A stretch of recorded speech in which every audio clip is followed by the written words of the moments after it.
자, 이 빌레몬서라는 글이 쓰여지게 된 이유, 그리고 이 글의 배경을 가만히 살펴보면요, 야, 세상 진짜 좁네 라는 말이 나올 만큼 아주 신비스러운 어떤 두 사람의 우연한 만남이 있어요. 바울은 자신이 겪었던 이 우연한 만남이 하나님의 섭리였음을 깨닫게 돼요. 그리고 하나님께서 이 만남을 통해서 이루시고자 하는 일이 있다. 하나님께서 우리에게 원하시는 일이 있다. 우리가 그 일을 반드시 이루고 행했으면 좋겠다는 일이 있다라는 것을 깨닫게 돼요. 그리고 그 내용을 이렇게 글로 쓰기 시작한 거예요. 그게 뭐다? 이 빌레몬서다. 근데 이 편지엔 특징이 있어요. 일단 길이가 어때요? 아주 짧아요. 아주 짧아요. 그리고 내용이 어때요? 굉장히 쉬워요. 그런데 이 쉬운 편지를 가만히 들여다보면, 자, 복음을 믿고 살아가는 자들에게, 예수님을 믿고 살아가는 자들에게 던져주는 아주 강력한 도전이 담겨 있어요. 복음이 우리를 어떠한 삶으로 초청하는지, 그리고 예수님을 믿는 우리에게 일어나야만 하는 새로운 변화가 무엇인지, 아주 이런 것들이 구체적으로 나와 있어요. 그리스도 예수를 위하여 갇힌 자 된 바울과 및 형제 디모데는, 바울이 지금 어디에 있죠? 감옥에 있다고 합니다. 감옥은 누가 가는 곳이죠? 죄인, 죄수들이 가는 곳이 감옥이에요. 그럼 바울은 무슨 죄를 지었을까? 바울의 죄명은 뭘까요? 그래서 사도행전 23장 26절에 클라우디오 루시아라고 하는 군대 천부장, 지금으로 치면 한 중대장쯤 될까요? 대대장쯤 될까요? 그 정도의 권한을 가지고 있는 그 사람이 당시 유대인의 총독이었던 벨릭스에게 편지를 써요. 그들이 사람들이 고발을 하는데 어때요?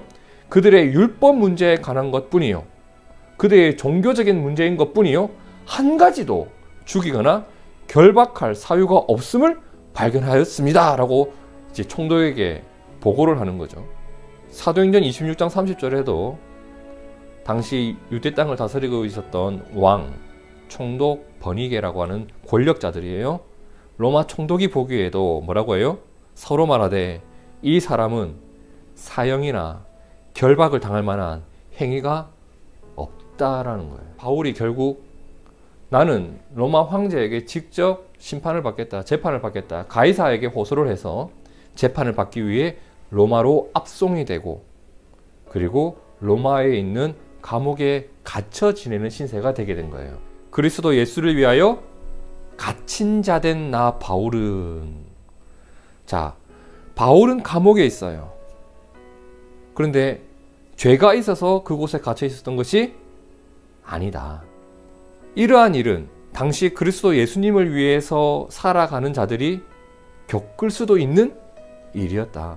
바울이 감옥에 갇혔다라는 이유로 짜증내거나, 우리가 잘 하는 말들 있죠.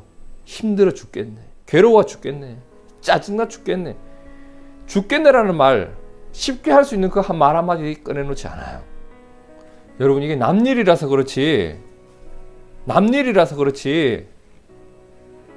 감옥에 갇히는 일 결코 가벼운 일 아니잖아요. 근데 여러분, 바울의 관심이 어디에 있는지 가만히 보셔야 돼요. 바울의 관심이, 이 말을 꺼내는, 이 말을 하고 있는 바울의 삶의 초점이 어디에 있는지 유심히 그 성경을 한번 읽어보세요. 바울의 관심은 현재 내가 감옥에 있다는 것에 있지 않고 무엇에 있어요? 내가 그리스도 예수를 위하여 살다 보니 이런 일이 왔다라는 것에 관심이 있어요. 즉, 현재 내가 놓여 있는 삶의 자리, 내가 겪고 있는 현재의 사건의 내용보다 무엇에 관심이 있다? 이 자리까지 오게 되었던 과정, 이 일을 겪기까지 내가 어떤 삶을 살아왔는가, 어떤 발걸음을 내딛다가 여기까지 왔는가를 돌아보니 어땠다? 지금 이 상황이 문제 삼을 일이 아니다. 쉽게 말해 삶의 결과보다 삶의 과정을 소중하게 생각했던 거예요. 그리고 어떤 믿음이 있었다? 삶의 과정이 틀리지 않았다면 비록 아플지라도 비록 힘들지라도 지금 이 결과도 틀린 결론이 아니다라는 믿음이 그에게 있었다는 겁니다. 여러분 주님을 따르다가 만나는 일은 우리의 탄식거리가 될 수 없습니다. 주님을 따르다가 만나는 모든 일은 우리의 자랑거리입니다. 그것이 감옥에 갇히는 일이든 내가 손해를 보게 된 일이든 내가 눈물을 흘리게 된 일이든 그것이 비록 지금은 나를 답답하게 하고 지금은 눈물을 흐르게 하는 일이지만 영원한 천국에서 영원토록 나눌 우리의 자랑거리가 되지 않겠습니까? 우리는 우리의 인생의 여정 중에 어떤 일을 만나게 될지 아무도 모릅니다. 하지만 우리는 결과로 우리의 성공을 말하는 사람들이 아니라 무엇을 따라 살아왔는가로 우리의 성공의 여부를 말하는 사람들입니다. 바울은 현재 감옥에 갇혀있는 신세가 되었습니다. 하지만 아무도 그를 실패한 인생이라고 하지 않습니다. 왜? 그가 그리스도 예수를 위하여 살아왔고 그리스도 예수를 위하여 갇힌 자가 되었기 때문입니다. 자, 근데 감옥은 어떤 곳이에요? 내가 할 수 있는 일을 마음대로 할 수 있다 없다? 없다. 그 감옥에서 너무나 뜻밖의 만남이 있었던 거예요.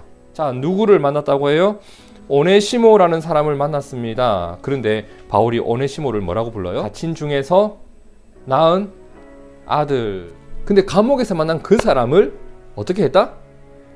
예수님을 믿고 따르는 제자로 키워버린 거예요. 그리고 함께 교회를 세워가는 동력자로 세운 거예요. 그런데 세상 너무 좁은 거예요. 이 오네시모가 누구였냐? 빌레몬의 종이었던 사람인 거예요. 그럼 빌레몬의 집에 있어야 되는데 왜 여기 와 있나? 이 사람이 주인인 빌레몬을 배신하고 그에게 해를 입히고 도망을 치다가 여기까지 오게 된 거예요. 그래서 바울이 펜을 들었던 거예요. 오네시모를 잘 키웠는데 오네시모가 이렇게 변화했다. 그가 전에는 내게 무익하였으나 이제는 나와 내게 유익함으로. 그가 옛날에는 어떤 사람이었다? 무익한 사람이었다. 하지만 지금은 어떻다? 나와 너에게 유익한 사람이다. 그가 전에는 도망친 종이었다. 하지만 지금은 어떻다? 우리의 동력자이고 우리의 형제이고 우리와 함께 그리스도의 군사된 자이다. 우리의 마음에 새기는 것들이 몇 가지가 있어요. 첫 번째, 그리스도 예수를 위하여 갇힌 자가 되었다는 것. 이것은 실패가 아니다. 아니다. 기억합시다. 그리스도 예수를 위하여 선택한 일은 그 자체가 성공이고 어떤 결과를 만나도 그것은 실패가 아니다. 아니다. 둘째로 사람들은 바울은 감옥에 가두었어요. 하지만 무엇은 가둘 수 없었다? 복음은 가둘 수 없었다. 감옥에서 바울의 사역이 멈춰질 것 같았지만 그곳에서 천하보다 귀한 한 영혼이 살아났습니다. 복음은 우리의 상식을 따라 흘러가지 않습니다. 복음은 하나님이 필요한 자가 있다면 언제든지 어디서든지 흘러갈 수 있음을 믿습니다. 마지막 셋째로 하나님은 무엇을 변화시킨다? 사람을 변화시킵니다. 빌레몬이 오네시모가 회개하고 돌아올 것을 기대하고 있었을까요? 그런데 아무도 기대하지 않았던 그 일이 일어났단 말이에요. 하나님이 오네시모를 변화시켰습니다. 하나님은 빌레몬에게 그가 너에게 이제 유익한 자가 되었다라는 것을 바울을 통해서 알려주셨습니다. 기억하세요, 여러분. 하나님은 우리가 기대할 수 있는 일만 행하지 않으십니다. 하나님은 우리가 기대할 수 없는 일도 그분의 뜻을 따라 행하십니다. 그래서 오늘 말씀을 보면서 진지하게 돌아보게 됩니다. 나의 삶의 현장 한복판에 그리스도 예수를 따름이 있는지 돌아보게 됩니다. 그리고 코로나와 무더위 속에서도 소망을 주시는 복음을 더욱 의지하고 있는지를 돌아보게 됩니다. 그리고 오네시모가 주님의 사람으로 세워졌듯이 오늘 내가 세워지고 있는지를 돌아보게 되고 누군가를 세워가는 꿈을 품게 됩니다. 하나님이 역사하시면 오늘도 일어날 수 있는 그 일이 오늘 우리에게 있기를 축복합니다. 하나님은 이루어 가실 겁니다.